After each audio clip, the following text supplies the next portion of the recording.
Guys आज की इस वीडियो में हम सूर्यडे स्मॉल फाइनेंस बैंक का बिल्कुल डिटेल्स में हिंदी में रिव्यू करने वाले हैं। अगर आप सूर्यडे स्मॉल फाइनेंस बैंक के कस्टमर हैं या फिर आप इस बैंक में अपना सेविंग अकाउंट, करेंट अकाउंट या सैलरी अकाउंट या फिर कोई और अकाउंट ओपन करने का सोच रहे हैं तो ये वीडियो आपके लिए है। आज इस वीडियो में आप जानेंगे सूर्यडे स्मॉल फाइनेंस बैंक कैसा है, इसमें कितना इंटरेस्ट मिलता है, किस प्रकार के इस बैंक में चार्जेस लगते हैं, ब्रांच कर्मचारियों का व्यवहार कैसा रहता है, इस बैंक में क्या क्या इन्वेस्टमेंट के ऑप्शन मिलते हैं हमारे लिए, अकाउंट में सर्विस क्या क्या मिलती है और फाइनली वीडियो के लास्ट में हम बात करेंगे कि क्या इस बैंक में हमें अपना अकाउंट ओपन करना चाहिए या फिर नहीं। इसी के साथ हम बात करेंगे कि बैंक कितना सेफ है, क्या आरबीआई से रजिस्टर्ड है ये बैंक, अकाउंट में क्या क्या सर्विस मिलती है, ऐसी बहुत सारी जानकारी आपको एक वीडियो में मिलने वाली है।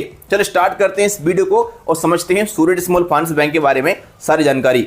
नमस्कार, मेरा नाम मनीष प्रजापति, आप सभी का एक बार फिर से वेलकम एक न्यू वीडियो में। चैनल पर अगर आप पहली बार आए सब्सक्राइब कर देना, वीडियो पसंद आता है तो एक लाइक जरूर कर देना। हाँ, तो अभी हम आ चुके हैं सूर्यडे स्मॉल फाइनेंस बैंक की ऑफिशियल वेबसाइट पर। यहाँ पर हम इस बैंक के बारे में एक जानकारी को समझते हैं डिटेल्स में। सबसे पहले यहाँ पर एक बहुत बड़ा डाउट जो लोगों के अंदर चलता रहता है, अभी बाद में लोग कमेंट भी करेंगे कि भाई ये सूर्यडे स्मॉल फाइनेंस बैंक हम नाम पहली बार सुन रहे हैं, कुछ लोग तो बोलेंगे तो क्या ये बैंक आरबीआई से रजिस्टर्ड है या फिर नहीं है। अगर हमने यहाँ पे अकाउंट ओपन करा लिया या कोई सैलरी अकाउंट ओपन करा लिया या कोई एफडी कर दी तो हमारा पैसा यहाँ पर कितना सुरक्षित है। क्योंकि आजकल आप जानते हैं बहुत सारे लोग डरते हैं, अपनी जीवन की कमाई जो रखते हैं तो वो उसके बारे में जानते हैं, वो जानना भी चाहिए। तो देखो इसके लिए हम चलते हैं डीआईसीजीसी की वेबसाइट पर। ये डीआईसीजीसी क्या है? ये आरबीआई की एक सब्सिडी बॉडी है जो यहाँ पर बैंकों का लिस्ट बताती है कि कौन सी बैंक आरबीआई से रजिस्टर्ड है, कौन सी बैंक नहीं है। तो यहाँ पर देखो आपके लिए सारी बैंकें मिल जाएगी। हमारे इंडिया में 10 प्रकार की बैंकें पाई जाती हैं, उनमें से यहाँ पर एक बैंक की कैटेगरी है स्मॉल फाइनेंस बैंक। हमारे इंडिया में टोटल 11 स्मॉल फाइनेंस बैंक है।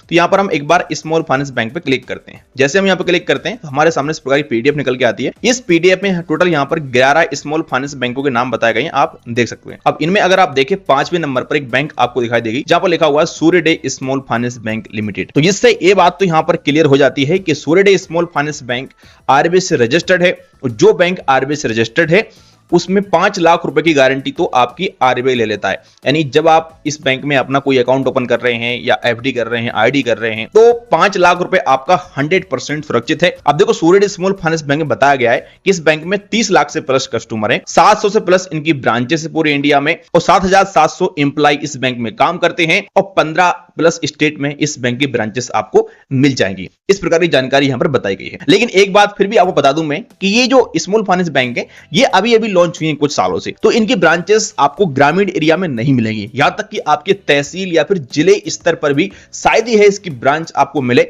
बड़ी बड़ी सिटी में ही इनकी ब्रांचेस आपको मिलती है। बाकी आप लोग कमेंट करके बताना कि आपके आसपास इस बैंक की ब्रांचेस आपको कहां पर मिलती है। पहले हम बात करते हैं इस बैंक में कुछ प्रोडक्ट की कि यहां पर हमें क्या क्या प्रोडक्ट मिलते हैं, किस प्रकार के अकाउंट मिलते हैं। तो यहां पर चलो अकाउंट की बात करते हैं। पहले यहां पर आता है सेविंग अकाउंट। सेविंग अकाउंट की बात करें तो इस बैंक में आपको टोटल यहां पर 4-5 प्रकार के सेविंग अकाउंट मिल जाते हैं। एक मिलता है यहां पर आपके लिए सेविंग उज्जवल अकाउंट, एक मिलता है सेविंग आदित्य, एक सेविंग क्लासिक और सेविंग सुपरमी और बीएसबीडी वाला अकाउंट। तो पहले हम बात करते हैं सेविंग उज्जवल अकाउंट की। अब देखो यहां पर इस अकाउंट में बताया गया है कि आपको 2000 रुपए मिनिमम एवरेज बैलेंस रखना पड़ेगा और 2000 रुपए की ही इनिशियल फंडिंग करना पड़ेगा अकाउंट ओपन करते समय। तो इस अकाउंट की पूरी जानकारी यहां बताई गई है। बाकी का जो यहां पर अकाउंट आप ओपन कर रहे हैं इसको आप ऑनलाइन तरीके से ओपन भी कर सकते हैं। आगे हम बात करते हैं सेविंग आदित्य अकाउंट की। तो यहां पर इस अकाउंट में आपको मिनिमम बैलेंस रखना पड़ता है 5000 रुपए और इनिशियल फंडिंग करनी पड़ती है 5000 रुपए। बाकी का यहां पर एक इनका और अकाउंट है जो यहां पर आता है क्लासिक अकाउंट। इस अकाउंट में आपको 10,000 मिनिमम बैलेंस रखना पड़ेगा और 10,000 रुपए ही आपको इनिशियल फंडिंग करना पड़ेगा अकाउंट को ओपन करते समय। सुपरमी अकाउंट की अगर बात करते हैं तो इस अकाउंट में आपको 1 लाख रुपए मिनिमम बैलेंस रखना पड़ेगा और यहां पर आपको 1 लाख रुपए की इनिशियल फंडिंग करना पड़ेगा। आगे अकाउंट आता है इनका एक जीरो बैलेंस जो है बीएसबीडी अकाउंट। तो ये अकाउंट जीरो बैलेंस है लेकिन इस अकाउंट को बैंक वाले ओपन नहीं करते हैं, तो कोई मतलब का नहीं है। जहां तक कि मैंने देखा है प्राइवेट बैंकों में आजकल ये अकाउंट ओपन करते ही नहीं है, अधिकतर बैंकों में ऐसा देखा जाता है। बाकी का आपकी अगर ब्रांच ओपन कर देती है तो बहुत बढ़िया बात है, आप एक बार ट्राई कर लेना। आगे बात करते हैं सैलरी अकाउंट की। तो यहां पर आपको 2 सैलरी अकाउंट मिल जाते हैं। एक मिलता है सैलरी सेविंग अकाउंट स्टैंडर्ड, एक मिलता है सैलरी सेविंग अकाउंट प्रीमियम। दोनों अकाउंट जीरो बैलेंस है। तो सैलरी अकाउंट का मतलब सिंपल सा रहता है कि जो आपकी सैलरी वगैरह आ रही है ये इसी अकाउंट में आना चाहिए, तब तक आपका अकाउंट जीरो बैलेंस रहेगा। बाकी जब सैलरी आना बंद हो जाएगी तो आपका अकाउंट एक सेविंग अकाउंट में कन्वर्ट हो जाता है। आगे बात करते हैं स्पेशल अकाउंट की। ये अकाउंट खास करके अलग अलग कैटेगरी वाइज की वुमेन सेविंग अकाउंट हो गया, यहाँ पर next gain saving saving account हो, special life, insta saving account, ये अकाउंट जीरो बैलेंस रहते हैं। तो आप चाहें तो इन अकाउंट को ओपन कर सकते हैं। अगर आपको सारे अकाउंट के बारे में डिटेल्स वीडियो चाहिए तो आप कमेंट कर देना, हम सारे अकाउंट पर एक एक अलग से वीडियो बना देंगे। चलिए आगे बात करते हैं कुछ और पॉइंट की। तो यहां पर हम बात कर लेते हैं फिक्स्ड डिपॉजिट की। तो यहां पर आप एफडी कर सकते हैं इस बैंक में और आरडी कर सकते हैं। यहां पर आपको टैक्स सेवर एफडी का भी ऑप्शन मिल जाता है, आप ये भी कर सकते हैं। अगर हम बात करें एफडी के इंटरेस्ट रेट की, तो यहां पर काफी अच्छा इंटरेस्ट रेट आपको मिल जाता है एफडी पर। यहां पर देखो एफडी का इंटरेस्ट रेट का पूरा चार्ट दिया गया, आप देख सकते हैं। ये जो इंटरेस्ट मिलेगा ये मिलेगा नॉर्मल पर्सन के लिए और ये इंटरेस्ट मिलेगा सीनियर सिटीजन के लिए। तो अगर किसी व्यक्ति की उम्र 60 साल से प्लस है तो वो यहां पर थोड़ा इंटरेस्ट अधिक भी कमा सकता है। तो एफडी पर यहां पर आपके लिए 4% से लेकर के अधिकतम 7.25% का इंटरेस्ट मिल जाता है। अगर आप सीनियर सिटीजन हैं तो आपके लिए यहां पर 4.50% से लेकर के 7.75% का इंटरेस्ट मिल जाता है। और ये एफडी का इंटरेस्ट आपके टाइम के हिसाब से रहेगा। आप देख सकते हैं जितने अधिक समय के लिए आप एफडी करते हैं उतना अधिक इंटरेस्ट यहां पर आपको दिया जाता है। अगर हम बात करते हैं सेविंग अकाउंट की इंटरेस्ट रेट की, तो यहां पर देखो सेविंग अकाउंट का इंटरेस्ट बताया गया है। यहां पर अगर आपका अकाउंट में बैलेंस 1 लाख के अंदर में रहता है तो 3% का इंटरेस्ट मिलता है आपको पर एनम। वहीं आपके अकाउंट में अगर बैलेंस 1 लाख से 5 लाख के बीच में रहता है तो आपको 5% का इंटरेस्ट मिलता है। 5 लाख से लेकर 10 लाख के बीच में बैलेंस रहता है तो आपको 7.25% का इंटरेस्ट मिलता है। 10 लाख से लेकर के 2 करोड़ के बीच में बैलेंस रहता है तो आपको 7.50% का इंटरेस्ट मिलता है। 2 करोड़ से लेकर 5 करोड़ के बीच में अगर बैलेंस रहता है आपके अकाउंट में तो आपको 7.5% का इंटरेस्ट मिलता है। और 5 करोड़ से लेकर के 25 करोड़ के बीच में अगर बैलेंस रहता है आपके अकाउंट में तो आपको 7.75% का इंटरेस्ट दिया जाता है। और ये सारा इंटरेस्ट रहेगा पर एनम। लेकिन इस बैंक की बहुत अच्छी बात यह है कि जो भी आपके अकाउंट में इंटरेस्ट मिल रहा है आपको आपके अमाउंट के हिसाब से वो मिलेगा तो आपको पर एनम, बट हर महीने 30 तारीख 31 तारीख तक आपके अकाउंट में क्रेडिट हो जाएगा। तो यहां पर एयू स्मॉल फाइनेंस बैंक और आईडीएफसी फर्स्ट बैंक की तरह हर महीने आपका इंटरेस्ट मिल जाता है। तो ये भी यहां पर काफी अच्छी बात है। बाकी अगर आप आरडी करना चाहते हैं तो आरडी का इंटरेस्ट भी यहां बताया गया है, आप देख सकते हैं। आप यहां पर कम से कम 6 मंथ और अधिकतम 10 ईयर का जो यहां पर आरडी है वो कर सकते हैं। इंटरेस्ट यहां पर आपको टाइम के हिसाब से अलग अलग मिलेगा। बाकी यहां पर आप 27 महीने की आरडी करके 9.10% का इंटरेस्ट अर्न कर सकते हैं। अगर बात करते हैं एफडी की, तो यहां पर एफडी पर भी काफी अच्छा इंटरेस्ट मिलता है। जैसे कि अगर आप यहां पर 2 साल 1 दिन की एफडी करते हैं तो यहां पर आपको 9.10% का इंटरेस्ट दिया जाता है। तो ये काफी अच्छी बात है, इंटरेस्ट यहां पर आपको काफी अच्छा मिलता है इस बैंक में, इस बात में कोई शक नहीं है। आगे बात करते हैं हम यहां पर कार्ड की। तो इस बैंक में आपके लिए इतने सारे डेबिट कार्ड मिल जाते हैं। आप देख सकते हैं रुपए सिलेक्ट डेबिट कार्ड, रुपए प्लेटिनम डेबिट कार्ड और रुपए क्लासिक डेबिट कार्ड। यहां पर आपको अलग अलग अकाउंट के हिसाब से डेबिट कार्ड दिए जाएंगे। बाकी का आप बाद में अप्लाई कर सकते हैं डेबिट कार्ड को। यहां पर अप्लाई का ऑप्शन है।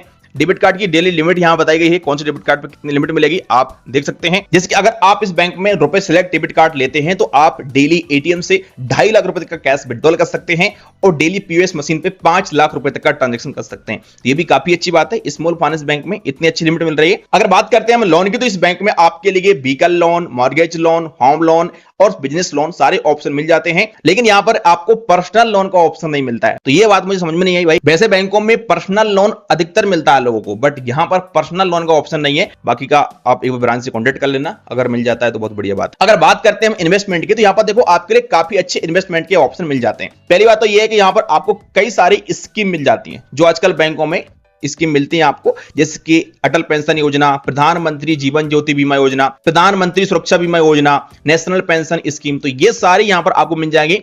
बाकी का अगर आप इन्वेस्टमेंट करना चाहते हैं, आप म्यूचुअल फंड में निवेश करना चाहते हैं, स्टॉक मार्केट में निवेश करना चाहते हैं, आईपीओ खरीदना चाहते हैं, ईटीएफ खरीदना चाहते हैं, एसआईपी करना चाहते हैं, तो ये सारे ऑप्शन भी आपको सूर्य स्मॉल फाइनेंस बैंक के मोबाइल बैंकिंग ऐप के अंदर मिल जाते हैं।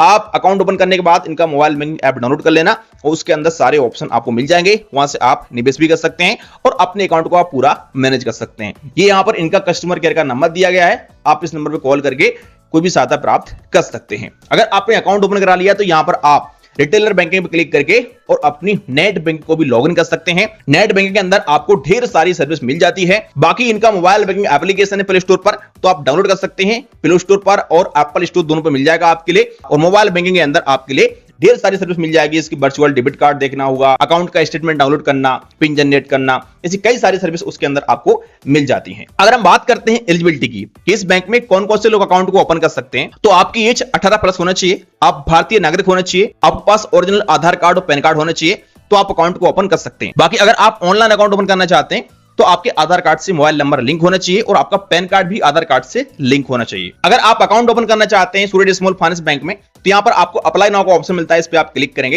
यहाँ पर आपके लिए open saving account start now का ऑप्शन मिलता है, इस पे क्लिक करेंगे। फर्स्ट स्टेप पर मोबाइल नंबर डालना है, सेंड ओडी वाले ऑप्शन पे क्लिक करना है, ओडी वेरीफाई कर लेना यहाँ से। सेकंड स्टेप पर आपके लिए यहाँ पर अपना केवाईसी करना पड़ेगा, यहाँ पर सब भरेंगे, आप अपना पैन कार्ड नंबर डालेंगे, आधार कार्ड नंबर डालेंगे और यहाँ पर नाम वगैरह डालेंगे, सब आप क्या काम करते हैं, जेंडर क्या है आपका, फादर्स नेम, मैरिड है कि सिंगल है, ये सब भरेंगे। इसके बाद कंटिन्यू वाले ऑप्शन पे क्लिक करेंगे। थर्ड स्टेप पर यहाँ पर आपके लिए अपना एड्रेस वेरीफाई करना पड़ेगा, यहाँ पर एड्रेस डालेंगे अपना, पूरा एड्रेस भरने के बाद सिंपल आप कंटिन्यू वाले ऑप्शन पे क्लिक करेंगे। फोर्थ स्टेप पर यहाँ पर आपको अपनी नॉमिनी ऐड करना पड़ेगा, तो अपना आप नॉमिनी ऐड कर लेंगे। आपको अकाउंट पे चेकबुक चाहिए कि नहीं चाहिए, डेबिट कार्ड चाहिए कि नहीं चाहिए, इंटरनेट बैंकिंग यूज करना चाहते हैं कि नहीं करना चाहते हैं, तो आप अपने हिसाब से यहाँ पर इनको यस नो कर लेंगे। इसके बाद यहाँ पर कंटिन्यू वाले ऑप्शन पे क्लिक करेंगे और फाइनली स्टेप पर आपका अकाउंट यहाँ पर ओपन हो जाएगा। आपका अकाउंट नंबर, आईएफएससी कोड आपको मिल जाएगा।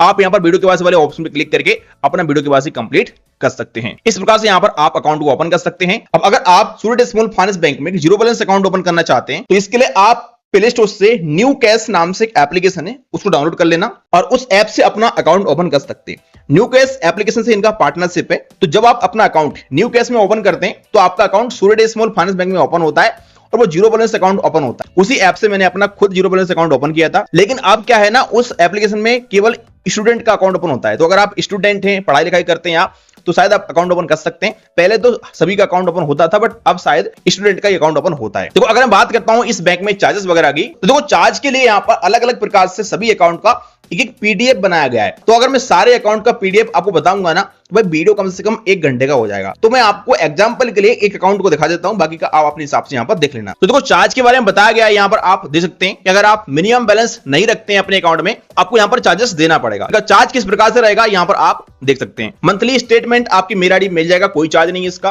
पासबुक फ्री मिल जाएगी आपको, ब्रांच से आप ले सकते हैं। अगर आप डुप्लीकेट स्टेटमेंट लेते हैं ब्रांच से तो आपको 100 रुपए का चार्ज देना पड़ेगा। 20 पेज की चेकबुक पर क्वार्टर आपको फ्री मिलेगी, अब कोई चार्ज आपको नहीं देना पड़ेगा। बाकी का अगर और चेकबुक आप लेते हैं तो फिर यहां पर आपको 2 रुपए पर पेज का चार्ज देना पड़ेगा। आगे बताया गया यहां पर डेबिट कार्ड के चार्ज आप देख सकते हैं। तो अगर आप यहां पर रुपए क्लासिक चिप डेबिट कार्ड लेते हैं तो इसका इशू फीस रहेगा 199। सेकंड ईयर से इसका एनुअल फीस रहेगा 199 रुपए। अगर आपका डेबिट कार्ड खो जाता है, डैमेज हो जाता है और आप री इशू कराते हैं तो आपको उतना ही चार्ज देना पड़ेगा 199 रुपए का। अगर हम बात करते हैं कैश विड्रॉल ट्रांजैक्शन की, तो अगर आप अदर बैंक के एटीएम मशीन से पैसा निकालते हैं तो आप पर मंथ 5 ट्रांजैक्शन कर सकते हैं, कोई चार्ज आपको नहीं देना पड़ेगा। अगर आप लिमिट क्रॉस करते हैं तो आपको 20 रुपए फाइनेंशियल ट्रांजैक्शन और 10 रुपए नॉन फाइनेंशियल ट्रांजैक्शन का चार्ज देना पड़ेगा। अगर आप अकाउंट क्लोज कराते हैं इस बैंक में तो यहां पर बताया गया है कोई चार्ज आपको नहीं देना है, फ्री ऑफ कॉस्ट आपका अकाउंट बंद हो जाएगा। काफी अच्छी बात है, बहुत सारी बैंकें आजकल अकाउंट क्लोज करने का भी चार्ज लेती हैं। अकाउंट मेंटेनेंस चार्ज पर क्वार्टर 15 रुपए, तो आपको 15 रुपए भाई देना पड़ेगा पर क्वार्टर, इस बात का ध्यान रखना। एसएमएस अलर्ट का चार्ज यहां पर आपका 0 है, कोई चार्ज आपको नहीं देना पड़ेगा। चेक अगर आप स्टॉप करते हैं तो आप ब्रांच से कराते हैं तो आप 50 रुपए देना पड़ेगा। नेट बैंकिंग, मोबाइल बैंकिंग से करते हैं तो फ्री हो जाएगा, कोई टेंशन नहीं है। तो ये सारे मेन इंपोर्टेंट चार्ज थे जो मैंने आपको बता दिए हैं। बाकी देखो बैंकों में बहुत सारे चार्ज होते हैं, अगर बताऊंगा तो वीडियो बहुत लंबा हो जाएगा। बाकी आप डिटेल्स में जानना चाहते हैं चार्ज के बारे में तो आप गूगल पर सर्च करेंगे सूर्य स्मॉल फाइनेंस बैंक चार्ज, यहां पर वेबसाइट आती है, इस पर क्लिक करेंगे और यहां पर आप सिलेक्ट कर लीजिएगा सेविंग अकाउंट के चार्ज जानना चाहते हैं आप या करंट अकाउंट के। इसके बाद यहां पर आपको हर अकाउंट का अलग अलग पीडीएफ मिलता है, तो आप उसको डाउनलोड करके उसके बारे में सब कुछ जान सकते हैं। और एक बार हम बात करते हैं इसके कर्मचारियों के व्यवहार की, तो देखिए एक प्राइवेट बैंक है और स्मॉल फाइनेंस बैंक है, तो इनके लिए अभी अपना कस्टमर बेस बनाना है। तो यहां पर ब्रांच में अब कोई भी समस्या नहीं आने वाली है, मतलब यहां पर आपको नंबर 1 सर्विस मिलेगी, इस बात में कोई शक नहीं है। क्योंकि जो स्मॉल फाइनेंस बैंक होती है वैसे इसमें लोग कम अकाउंट ओपन करते हैं, तो यहां पर जो बैंकें चाहती हैं कि भाई अधिक से अधिक लोग अकाउंट ओपन करें, तो ये बैंक अपने कर्मचारियों को नंबर 1 ट्रेनिंग देती है। अगर आप कभी ब्रांच में जाते हैं तो प्रॉपर आपकी हेल्प की जाएगी और अच्छे तरीके से आपकी सारी समस्याओं का समाधान किया जाएगा। तो ब्रांच से तो शायद कोई इश्यू आपको नहीं आएगा, बाकी आप अपनी ब्रांच में देख लेना एक बार। मेरे हिसाब से तो सारी ब्रांचों में लगभग आपको अच्छी सर्विस मिल सकती है। बाकी अगर आपका कोई बिजनेस वगैरह है तो आप यहां पर करंट अकाउंट भी ओपन कर सकते हैं। यहां पर आपको 4-5 करंट अकाउंट भी मिल जाते हैं। करंट अकाउंट में भी आपको बिल्कुल सेम बैलेंस रखना पड़ता है, 2000 रुपए से स्टार्टिंग कर सकते हैं आप। बाकी अकाउंट के हिसाब से आपको यहां पर मिनिमम बैलेंस रखना पड़ेगा। तो ये भी काफी अच्छी बात है कि 2000 रुपए के मिनिमम बैलेंस में करंट अकाउंट मिल रहा है। अब हम फाइनली पॉइंट की बात करते हैं कि क्या हमें सूर्य स्मॉल फाइनेंस बैंक में अकाउंट को ओपन करना चाहिए या फिर नहीं। तो देखो वैसे कोई दिक्कत नहीं है, आप अकाउंट को ओपन कर सकते हो, लेकिन यहां पर एक ही समस्या है कि जीरो बैलेंस अकाउंट नहीं मिलता है। कम से कम यहां पर बैंक को एक जीरो बैलेंस अकाउंट तो देना चाहिए था जो लोग ऑनलाइन ओपन कर सकें, क्योंकि हर किसी व्यक्ति के पास मिनिमम बैलेंस रखने की क्षमता नहीं होती है भाई। भाई बहुत सारे ऐसे लोग होते हैं जो 8,000 की 10,000 की नौकरी करते हैं, उनके लिए 2,000 रुपए ही मिनिमम बैलेंस रखना बहुत बड़ी बात होती है। तो अगर आप 2,000 रुपए मिनिमम बैलेंस रख सकते हैं तो आप अकाउंट ओपन कर सकते हैं। बाकी अगर आप जीरो बैलेंस अकाउंट ओपन करना चाहते हैं तो आप इंडसइंड बैंक में अकाउंट ओपन कर सकते हैं। वहां पर आपको जीरो बैलेंस अकाउंट मिल जाता है और फ्री ऑफ कॉस्ट सारी सर्विस मिल जाती है। मैं आपको इंडसइंड बैंक में अकाउंट ओपन करने का डायरेक्ट लिंक भी इस वीडियो के डिस्क्रिप्शन में डाल दूंगा। आप वहां से क्लिक करके अपना सेविंग अकाउंट घर बैठे बैठे वीडियो के बाद चीजें ओपन कर सकते हैं। तो आई होप कि आज के इस वीडियो में आप समझ गए होंगे सूर्य स्मॉल फाइनेंस बैंक के बारे में सारी जानकारी। अगर आपको वीडियो पसंद आया लाइक करेगा। चलिए मिलते हैं किसी नेक्स्ट वीडियो में।